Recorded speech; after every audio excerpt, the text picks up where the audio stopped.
tell her, baby, baby, baby, baby, baby, baby, baby, baby, baby, baby, I'm a fireball.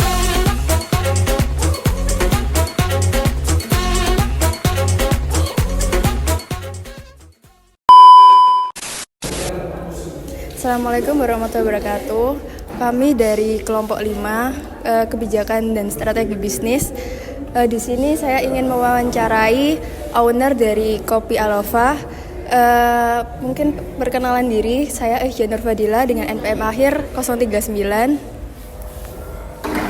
Saya Tiara Deli Maharani Purba dengan NPM akhir 038. Saya Fitri Ayu Kartika Damayanti dengan NPM akhir 088. Mungkin masnya bisa perkenalan dan menjelaskan awal mula sejarah bisa. Iya, ini sekalian perkenalan sama menjelaskan awal mulanya bisa ada Kopi Alova ini. Ambil gini aku. Ya, terima kasih teman-teman dari mana ini? UPN. Perkenalkan, nama saya M. Huda Refriansa, salah satu founder juga dari Kopi Alova. Kopi Alova ini berdiri sejak 2019. Dulu itu gerobakan, sekarang udah jadi outlet. Aku salah satunya. Untuk foundernya ada tiga orang kayak gitu. Ada namanya Mas Abdurrahman sama aku M. Huda Refriansa kayak gitu, salah satunya. Dulu bentuknya itu gerobak, selang beberapa tahun, ini udah berapa tahun berarti? 5 ya? 5, kurang lebih 5 tahun, terus baru jadi outlet kayak gitu. Terus apa lagi? Mungkin visi misi dari mendirikan coffee shop di sini tuh apa? Visi misi, visinya yang paling penting, visi itu tujuan ya. Tujuan membentuknya kedai kopi di sini ya mengenalkan yang pastinya, mengenalkan kopi. Ruang lingkup di sini belum ada coffee shop yang proper. Terus misinya ya menampung membuka lapangan pekerjaan. Terus ya mengembangkan bisnis kopi secara quality sama ya quantity, kayak gitu aja sih. Apalagi? Mungkin kalau boleh tahu, mendirikan coffee shop ini tuh butuh modal awal berapa atau? Kalau modal awal ini sekitar 500 sampai 600-an lah ya. 500-600 jutaan ya. Kalau omset setahunnya tuh bisa nutup dari modalnya nggak? Kalau omset sih, omset itu kan BEP berarti. Kalau BEP masih belum, ini kan masih baru BEP. Kalau target kita sih balik modal BEP-nya itu sekitar 1,5 tahun sampai 2 tahun. Kalau returnnya ROI namanya, return of investment namanya. Kalau returnnya itu sekitar 2 sampai 5 tahunan lah. Itu kalau ROI itu laba bersih. Nah, itu sekitar 2 sampai 5 tahun. Kalau BEP itu sekitar kita targetkan 1,5 sampai 2 tahun lah ya, kayak gitu. Kira-kira di Kopi Alova ini tuh ada nggak strategi untuk tetap bersaing di tengah banyaknya kedai kopi? Kan di Surabaya ini kan banyak kan kedai kopi yang bisa kalah gitu mungkin. Kalau secara bersaing, kita bersaing ya biasa sih, marketing 1.0, 2.0 ya 3.0 gitu aja. Ya pertama sosial gitu aja, kita punya komunitas. Terus ketiga ya konvensional, itu ya secara mulut ke mulut kayak gitu. Tapi kalau medianya ya pastinya Instagram ya. Instagram itu paling penting, apalagi di kota ya Surabaya itu kita kadang ya pakai KOL, influencer, terus ads kayak gitu, media sosial pastinya. Terus sama beberapa promosi aja sih, promo gitu aja. Mau di media sosial maupun konvensional kayak gitu. Kita juga tebar juga Kan beberapa punya komunitas kayak Vespa kayak gitu. Terus nanti kita bisa ngadain kayak kolaborasi. Dan untungnya kita juga di sini kayak nggak sewa gitu aja sih, nggak sewa. Lebih ke joinan gitu sih, sharing profit kayak gitu. Lalu kalau boleh tahu, apa tantangan terbesar dalam menjalankan bisnis coffee shop ini? Dan gimana cara ngatasinnya?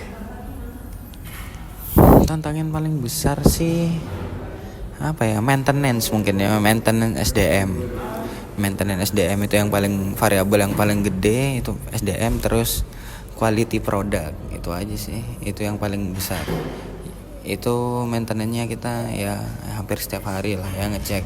Karena kan kita harus ngasih apa ya, SOP, ngasih SOP biar rasanya konsisten. Itu standar operasional dari sini itu semuanya dicatat biar sama lah rasanya, nggak ada yang berubah setiap menu gitu aja. Mulai dari kerjaan juga, workflow-nya karyawan gitu kita juga atur, ada SOP-nya juga, stabil secara quality juga sih itu. Kira-kira ada nggak rencana buat buka cabang baru kayak tetap di Surabaya atau di luar kota? Mungkin ada 1 atau 2 tahun ke depan juga. Kalau cabang sih enggak ya, aku lebih ngomongnya kita itu ngarahnya ke develop gitu. Jadi kita sebagai bisa dibilang konsultan kayak gitu. Enggak kalau cabang enggak sih. Enggak, lebih ke ada orang mau buka kafe gitu aja, kita yang develop mulai dari menu, manajemen, operasional. Itu kita yang buatin sistemnya kayak gitu. Kalau Alova sendiri sih enggak menurut aku.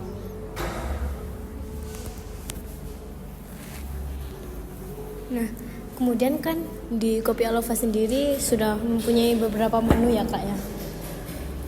Kemudian apakah dalam waktu dekat ini ada rencana untuk menambah varian baru atau inovasi baru untuk di coffee ini? Menu sih pastinya setiap minggu atau setiap bulan itu pasti ada inovasi baru ya. Karena kan F&B itu harus ngikutin tren. Jadi nggak bisa kita patokan ya menu itu aja kayak gitu, nggak bisa. Jadi setiap minggu atau setiap bulan kita mesti keluarin menu baru. Jadi menu yang deep stock namanya. Deep stock itu menu yang nggak keluar, itu ya kita ilangin. Jadi kita kasih ya kayak gitu. Jadi kita juga nggak menu itu aja enggak. Jadi setiap bulan bisa ngeluarin menu-menu baru kayak gitu sih. Tadi kakaknya kan bilang mengenai menu yang stuck itu kan dihilangin. Berarti kan ada evaluasi setiap itu, waktunya evaluasinya setiap bulan atau setiap bulan. Lalu kemudian kan di sini kakak punya karyawan ya sebagai owner. Apa saja upaya yang dilakukan sebagai owner untuk meningkatkan kesejahteraan karyawan? Apakah ada program pelatihan atau benefit tambahan yang diberikan? Kalau pelatihan pastinya ya, kan nanti itu kan pasti ada kolaborasi sama teman-teman coffee shop lainnya. Pasti kan karyawan juga punya insight baru ya dari teman-teman kopi yang lain kayak gitu. Terus bonus sih kayak gitu aja sih. Sama kalau pelatihan wajib ya, setiap bulan kita latih. Soalnya kan kita bukan cuma jualan doang. Secara produk knowledge tuh paham karyawan apa yang dia jual.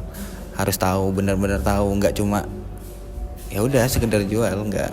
Benar-benar paham apa yang dia buat. Secara dasar fundamentalnya seperti apa. Bukan cuma buat ya udah buat, nggak kayak gitu. Tadi kan juga kakak menyinggung bahwa Kopi Alova ini menghadirkan kualitas yang quantity. Kualitasnya quality kan. Nah, terus kan seperti apa kebijakan Kopi Alova dalam memilih supplier bahan baku? Apakah ada standar khusus yang harus dipenuhi atau gimana? Kalau supplier sih nggak ada ya. Yang paling penting itu kita setiap mau mengeluarkan menu yang baru atau mau menjual produk itu kita harus R&D dulu.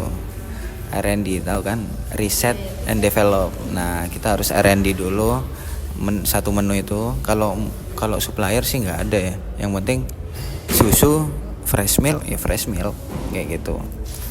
Fresh milk yang mau yang kita pakai Greenfield ya udah Greenfield. Mau supplier A, B, C paling kita milihnya dari segi harga aja, mana yang lebih murah gitu aja sih.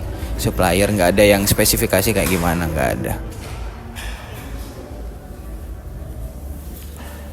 Oke, selanjutnya ini apa? Ada kebijakan yang diterapkan untuk kopi Alova ini untuk memastikan kualitas kopi tetap terjaga? Kalau biar produknya terjaga sih pastinya harus ngasih SOP gitu aja sih. SOP setiap produk itu kan pasti ada takarannya gramasi bahasanya. Nah itu kita print out, barista itu harus ngikutin standar SOP itu. Nah biar nggak berubah dan kita ada scale atau timbangan di situ sih. Jadi rasanya ya konsisten kayak gitu aja. Kalau strategi dalam kopi Alova ini untuk menjaga kepuasan pelanggan, terus kalau ada komplain, membangun loyalitas konsumen itu apa ada? Ini yang paling penting. Ini terkait komplain. Nah, kalau komplain itu kita harus sebagai apa ya? Memposisikan sebagai yang paling bawah lah dari customer. Karena kan komplain itu juga masukan juga buat kita. Terus biar loyal sih secara pendekatan juga perbedaan kopi lain dengan kopi Alova sih pendekatan pribadi secara personal sih. Jadi kita harus ngafalin beberapa customer. Kan kalau customer di sini tuh beda-beda. Nah, kita harus hafalin customer ini maunya apa, ya kita harus turutin kayak gitu pendekatan. Nah, jadi kita harus akrab lah sama customer. Itu tuntutan dari kita. Enggak yang harus kudu kompeten banget kayak harus jago buat kopi, enggak. Pendekatan itu bedanya. Pendekatan personal lah kayak gitu sih. Jadi kalau sudah ada pendekatan personal, loyal banget itu ya pastinya loyal nanti pelanggan. Karena itu habit dari gerobak dulu. Jadi pendekatannya personal. Jadi sama pelanggan deket banget. Mulai dari komunikasi, intensitasnya, nah itu tiap hari kayak gitu sih. Selanjutnya apa ada kebijakan khusus terkait kebersihan dan keamanan dalam proses pembuatan kopi? Kalau kebersihan pastinya udah masuk di SOP ya. Semuanya itu udah masuk di standar operasional di bar seperti apa. Kayak gitu. Standar operasional di bar seperti apa. Tanggung jawab di bar seperti apa itu paling penting ya kebersihan sih. Itu ada sih udah di SOP.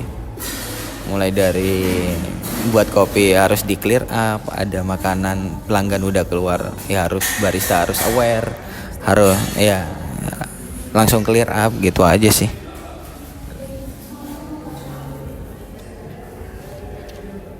Bagaimana sistem kerja karyawan di Kopi Alova? Apa ada kebijakan terkait jam kerja atau pembagian tugas?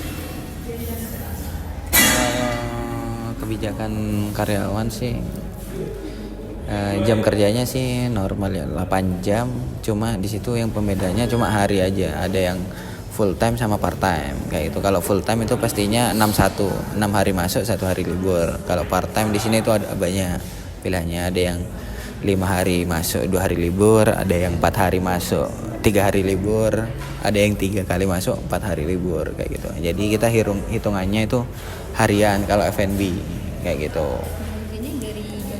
Kalau jam operasional kita itu bukanya kan jam 7 sampai jam 10. Itu dibagi 2 shift gitu. Jam setengah 7 sampai jam 2 terus yang setengah 2 sampai jam 10 gitu aja sih. Mungkin bisa dicukupkan sesi wawancara kali ini. Terima kasih banyak untuk Mas Huda udah bersedia diwawancara dan berbagi tentang kebijakan dan strategi bisnis di Kopi Alova ini. Terima kasih, Mas. Halo, jadi kita ada di Giri Pustaka akan mengerjakan laporan KSB. Yuk.